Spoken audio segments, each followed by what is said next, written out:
Bienvenue à vous dans cette émission spéciale consacrée à l'élection présidentielle en Guinée. La campagne électorale bat son plein et nous réunissons chaque jour sur ce plateau des acteurs de la vie sociopolitique et économique de la Guinée afin de débattre de ce qui a été fait ces 5 dernières années, des défis à relever, mais également du programme des candidats. Bienvenue Marie-Angèle, nous sommes toujours bien sûr en direct tous les jours à partir de 20 h de notre quartier général de l'hôtel Riviera à Conakry. Le développement urbain et rural est indispensable à l'amélioration des conditions de vie des populations guinéennes. Il sera donc question durant cette émission d'infrastructures de base, puis nous ferons un focus sur les infrastructures touristiques. 3 invités pour ce débat de ce soir. Nous avons M.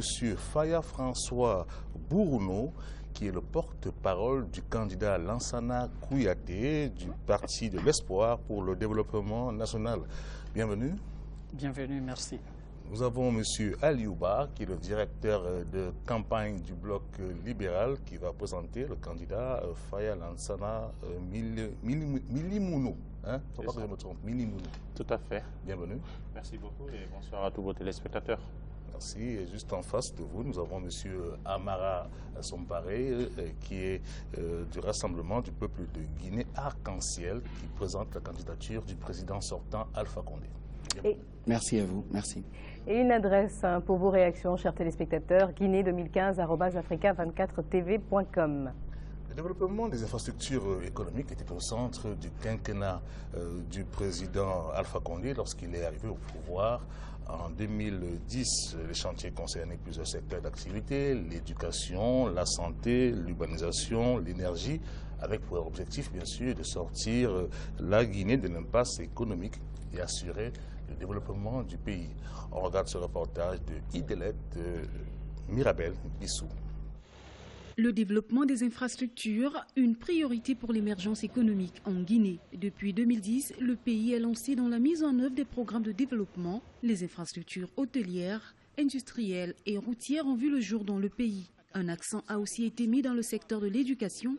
5098 salles de classe ont été construites entre 2011 et 2014. Un acquis considérable selon certains observateurs qui a porté le taux brut de scolarisation à 86% en 2014. Soit une hausse de 8%. Au niveau des infrastructures routières, donc aussi aériennes et même maritimes, il est en train de faire la rénovation de tous les ports du pays, le port national de Conakry ainsi que les ports fluviaux et maritimes de l'intérieur du pays. Et tout cela permet à la Guinée de lutter contre l'enclavement qui est là. Pour le premier quinquennat, le professeur Alpha était avant 2014, il était à 5 points de croissance, à moins de 3 ans de commande. Et donc, c'était une performance inégalée et qui commençait même à inquiéter tous les concurrents. Frappé par l'épidémie de fièvre Ebola, cette performance a connu une forte baisse pour s'établir à 2,5% en 2014. Le taux de croissance de la production industrielle a affiché 4,6% en 2013, dans un contexte où les exportations des biens et de services en constante évolution ont atteint 28% du PIB pendant la même période. La gouvernance du professeur Alpha Condé a été un échec pendant les 5 dernières années. Nous pensons qu'il ne constitue pas le seul problème. La question, n'est-ce pas, des infrastructures de transport, les routes, ça manque. Voyager dans notre pays, à travers le pays, c'est un parcours de combattants. Cela freine notre développement, ça décourage ceux qui fournissent l'effort de produire. Ils n'ont pas la possibilité de drainer leurs produits vers les centres de consommation. Les projets infrastructurels se sont multipliés au cours de la dernière décennie. Dans le cadre du développement urbain, le gouvernement a initié un programme de bitumage des voiries de certaines villes de l'intérieur pour un linéaire total de 52 km. La cité internationale de Conakry, inaugurée en février 2015, s'étend sur une superficie de 24 hectares.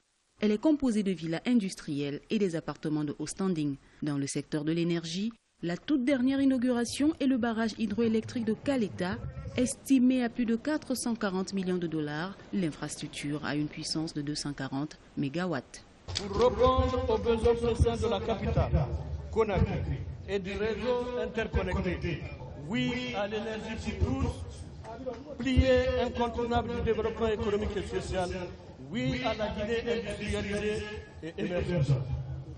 Il est important de préciser que jamais un barrage d'une telle capacité de 240 MW n'a été réalisé par l'État depuis l'accession de notre pays. C'est donc une fierté nationale. Candidat à sa propre succession, le président Alpha Condé briguera son deuxième mandat le 11 octobre 2015. Durant son quinquennat, plusieurs réformes ont vu le jour, notamment dans les secteurs de l'armée, la justice, l'éducation et les mines. C'est aux urnes que les Guinéens iront sceller leur nouveau destin politique.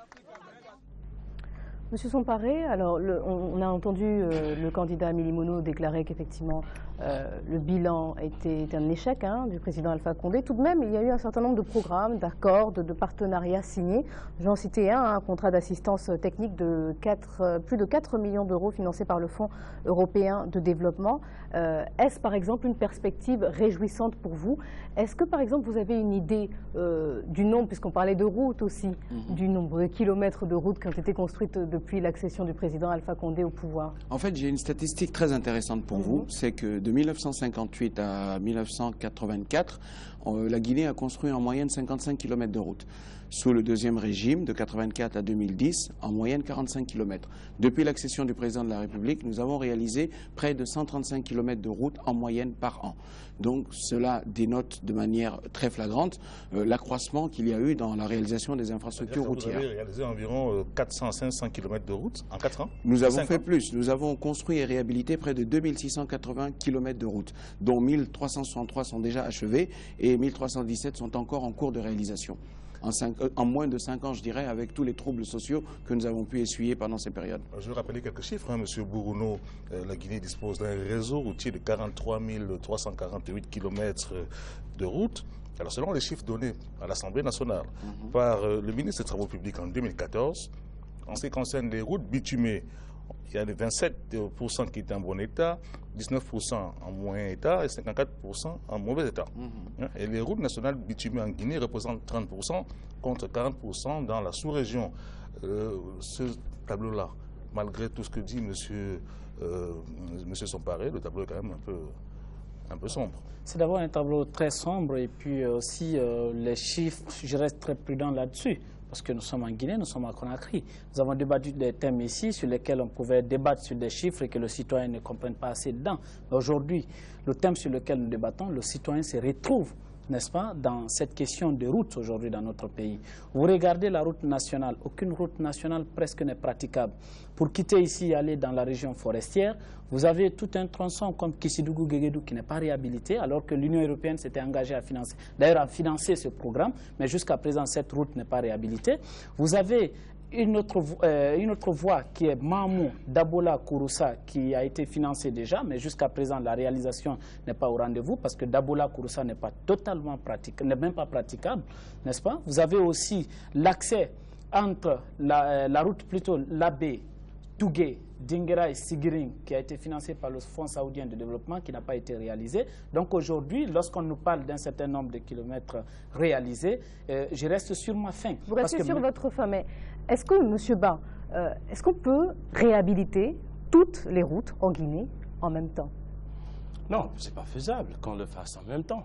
Mais seulement qu'on prenne la responsabilité d'avancer quand même des chiffres qui correspondent à ce que le Guinéen peut appréhender au quotidien. Donc ces chiffres évoqués par M. Somparé ne sont pas exacts? Je suis d'accord que des engagements financiers ont été pris. Quand vous voyez au regard du budget national ce que l'État a pris comme engagement au niveau de la loi de règlement, il y a eu beaucoup de fonds qu'on a engagés. Pour la zone spéciale de Conakry, pour la réhabilitation des brèches et des voiries urbaines, il y a déjà près de 400 milliards de nos francs qui ont été engagés dans le budget 2014 au regard de la loi de règlement, c'est-à-dire exécutés en engagement financier, mais en théorie, parce que dans la réalisation des projets, si vous prenez par exemple la voie 2x2 voies, autoroute d'Abompa, kilomètre 36, absorbé 72 milliards en 2014. Mais jusqu'à ce stade-là, si vous évaluez le niveau d'évolution des travaux, vous constaterez effectivement qu'on n'est pas à 30% d'exécution.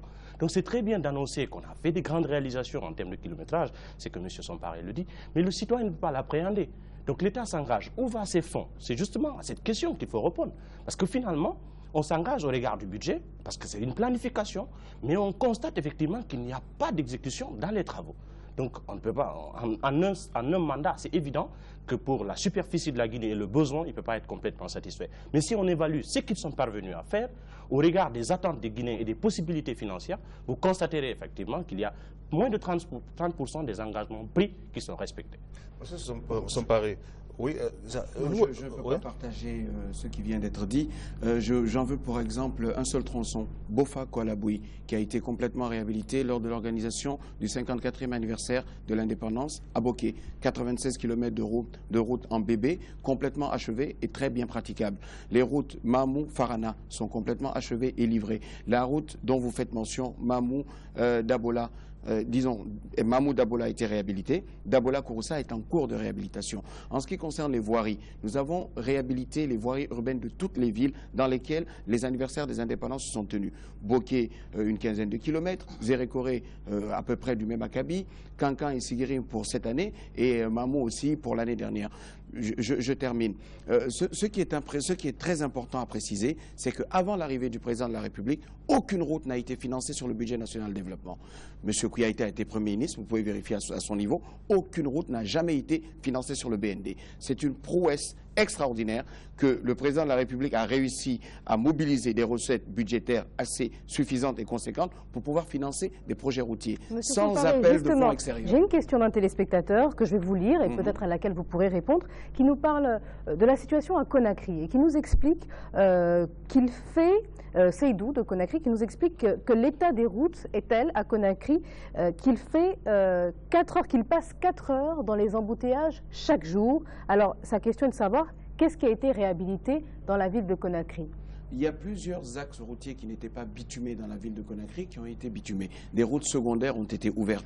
Aujourd'hui, l'état de dégradation de la chaussée dans la ville de Conakry est surtout dû aux pluies très fortes que nous avons connues pendant la saison des pluies. Parce qu'en réalité, le problème de la voirie urbaine de Conakry n'est pas seulement un problème de bitume, c'est un problème d'étude générale du système d'évacuation des eaux. Il y a un peu d'incivilité des habitants de Conakry qui jettent des ordures dans les caniveaux qui sont ouverts pour évacuer les eaux, qui provoque qui bouche un peu les caniveaux, et tout cela contribue à dégrader la chaussée. Donc c'est un problème qui peut être résolu, mais qui va prendre un certain temps. Pour nous, en ce qui nous concerne, nous avons voulu parer à l'urgence, dans un premier temps, réhabiliter un certain nombre de voies qui étaient complètement défoncées, terminer des projets qui avaient été initiés en 2004. La route Matoto-Anta, à laquelle vous faites allusion, a été initiée en 2004, sous le magistère de Cellou Dalein Diallo. 2 fois, des entreprises ont été payées pour exécuter ce tronçon. Il n'a jamais été réalisé. Pour notre part, nous l'avons réalisé et étendu jusqu'à Koya. Alors, M. Aruba, est-ce qu'il n'y a pas quand même un problème au niveau de la répartition du budget de construction parce que de l'aveu même du ministre des Travaux publics, en 2014, il déclarait que 55% des 43 348 km de route se trouveraient dans 2 régions. La Haute-Guinée, la Guinée forestière, et que ces 2 zones ne recevaient que 6% des investissements. Mais c'est évident qu'il y a un sérieux problème de répartition. Bon, avant que je ne me penche sur la question elle-même, c'est votre candidat, M. Somparé, qui disait qu'il allait faire des routes pour 50 ans. Si déjà vous justifiez la dégradation des routes par la saison des pluies... Je ne parle pas des routes qui ont été réalisées, justement, je parle de la voirie existante. On vous a écouté. La route Bofa-Koualaboui a été réalisée en bébé. On vous a écouté. Les routes de 50 ans, nous en voyons ce que c'est. C'est extrêmement difficile de circuler, même dans la ville de Conakry. La question de la répartition... D'ailleurs, au niveau des allocations de crédit pour les fêtes de l'indépendance, les Guinéens ont pu constater avec nous qu'il y a une répartition qui ne tient pas compte des opportunités économiques de la zone en question. Quand vous prenez la région de la forêt, c'est pratiquement le cerveau ou le cœur de l'économie guinéenne. Mais c'est une région hautement enclavée. Vous avez des clés de répartition, par exemple, pour Boké, pour Mamou, pour Zérékoré et pour Kankan. Vous verrez qu'il y a une différence parce que l'approche est plus politique que technique. Parce que finalement, quand vous prenez Kankan, c'est plus de 1100 milliards de nos francs destinés à la région de Kankan pour l'organisation de la cérémonie de l'indépendance. Par contre, quand vous prenez Zérékoré, vous prenez Boké, vous prenez Mamou, vous constaterez que c'est 4 fois inférieur à ce qu'on a alloué à la région de Kankan. Qu'on nous explique enfin quelle est la pertinence d'un tel choix en termes d'orientation de crédit. Parce que, vous voyez, la zone forestière et la basse Guinée en particulier, ce sont les poumons de l'économie guinéenne. Donc, s'il y a des régions à désenclaver, ce sont ces régions en priorité. En attendant, pour terminer sur la question, M. Somparé, vous n'avez pas trouvé, quand vous êtes arrivé au pouvoir, que des pistes rurales en Guinée. Au moins, si vous dites que vous avez réalisé et qu'auparavant, on ne l'avait pas fait, il y avait bien entendu des routes qui existaient en Guinée. Donc, ne faites pas comme si le tableau était complètement noir. Mais en attendant, au regard des engagements que vous avez pris et les réalisations que vous avez eu à faire, si on évalue, vous n'êtes pas à 30%. Je pense que c'est pas reluisant pour quelqu'un qui a promis de faire des routes pour 50 ans. Nous allons parler à présent d'un autre aspect, l'aspect social et l'aspect surtout des logements. Pour résorber le déficit de logements en Guinée, il faudrait au minimum 140 000 logements sociaux, selon le directeur en tout cas général du Fonds national de l'urbanisme et de l'habitat. Avez-vous l'impression qu'on s'en approche, M. Bourounou? Vous savez, s'il y a un secteur en Guinée qui est très incontrôlé, c'est le secteur du logement en République de Guinée. Lorsque mon candidat, M. Lansana Kouyaté, a été Premier ministre, il avait initié un premier volet, notamment le programme de construction de 200 logements sur le site de Nongo. Ce programme a été lancé, le domaine a été trouvé, les travaux avaient commencé. Malheureusement, on l'a enlevé Premier ministre. Aujourd'hui, nous sommes dans une situation où ce programme n'a pas continué. Aujourd'hui, effectivement, il faut des logements sociaux parce que le Guinéen, le fonctionnaire moyen guinéen n'a pas un revenu qui lui permet d'accéder au coût, n'est-ce pas, du logement, le minimum même du coût du logement en République de Guinée. Donc aujourd'hui, il faut d'abord une politique de logement social. Mais elle existe, cette politique? Elle n'existe pas, parce qu'aujourd'hui... Je vous donne un exemple. Les 50 000 logements sociaux prévus en Guinée, dont le contrat a été signé avec la société sud-africaine Africa Gateway Suppliers, ou encore avec une société chinoise, dont je citerai le nom. On parle de 50 000 logements par-ci, 30 000 logements par-là. Est-ce que vous considérez que cela n'a aucune importance? 50 000 logements, parce que c'est comme si moi je ne suis pas en Guinée, ça se trouve où? Ah bon? Il n'y a pas de construction en cours? Il n'y a pas de construction de 50 000 logements. Ce sont des discours. Nous sommes dans un pays qui a de beaux textes, qui a de belles promesses, qui a de beaux engagements, mais ce qui manque dans notre pays, c'est la réalisation. Même la question de voirie que mon frère parlait tout à l'heure, excusez que je revienne là-dessus. Il y a eu des contrats qui ont été engagés, mais le problème, c'est le suivi de ces contrats. D'abord, les marchés publics sont passés dans notre pays sans aucune transparence. Il y a une opacité totale dans la passation des marchés publics dans notre pays. Il n'y a pas d'audit dans les projets qui sont réalisés, de telle sorte qu'il y a des milliards qui sont annoncés pour la réalisation d'un certain nombre de projets, mais l'impact ressenti par la population à la base n'est pas cela. Aujourd'hui, il y a eu beaucoup de milliards qui ont été investis dans le secteur des logements, mais la réalité, c'est quoi? Ce que le gouvernement nous présente, c'est la question de Diamant Plaza. Diamant Plaza, c'est un investissement privé. Le prix minimum d'acquisition d'un logement à Diamant Plaza, c'est 150 000 $. Quand tu fais un calcul, pour qu'un fonctionnaire guinéen puisse acquérir un logement à Diamant Plaza, il lui faut 100 ans de service à la fonction publique. Quel a été le bilan de votre formation politique? D'abord, au niveau institutionnel, nous avons fait approuver la politique nationale de l'habitat, qu'on a appelée Habitat Vision 2012. Ensuite, au niveau de l'Assemblée nationale, nous avons fait aussi adopter le Code de la construction et de l'habitation, parce qu'il fallait d'abord toiletter les aspects institutionnels de la question. Ensuite, nous avons une politique qui s'est articulée autour de deux axes principalement. Le premier, avec l'assainissement de notre économie nationale, nous avons pu attirer des capitaux privés qui ont pu se réaliser dans le pays. C'est le cas de Plaza Diamond, qui vient d'être cité en exemple par M. François Bourounou, qui est l'objet d'un partenariat public-privé avec l'État guinéen.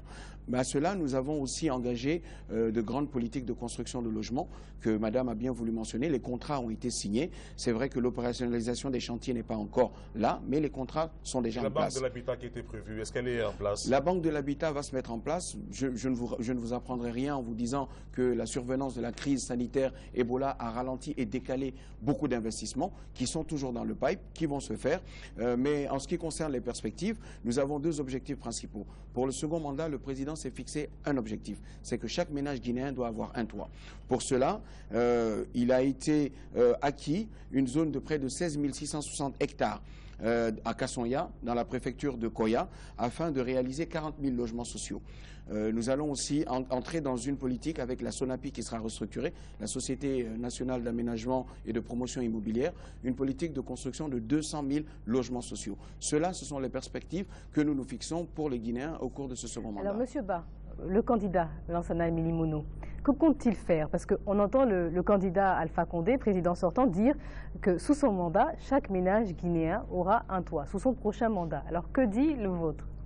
En attendant, il a un discours de quelqu'un qui essaie de conquérir le pouvoir. Je rappelle que ce type de discours est beaucoup plus valable. Il est candidat à sa réélection. Mais en attendant, c'est à partir du bilan qu'on peut se relancer sur des nouvelles bases. Mais admettez, M. Samparay l'a fait comprendre que c'est vrai, tout n'a pas été parfait, mais même le minimum n'a pas été fait.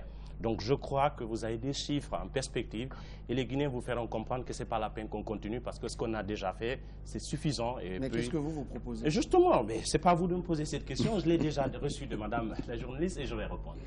Vous savez, il y a des modèles qui peuvent nous inspirer. On a vu ce que déjà le district d'Abidjan, par le fait de Begré Mambé, le gouverneur du district d'Abidjan, à travers une initiative d'un district qu'on a pu réaliser 20 000 logements.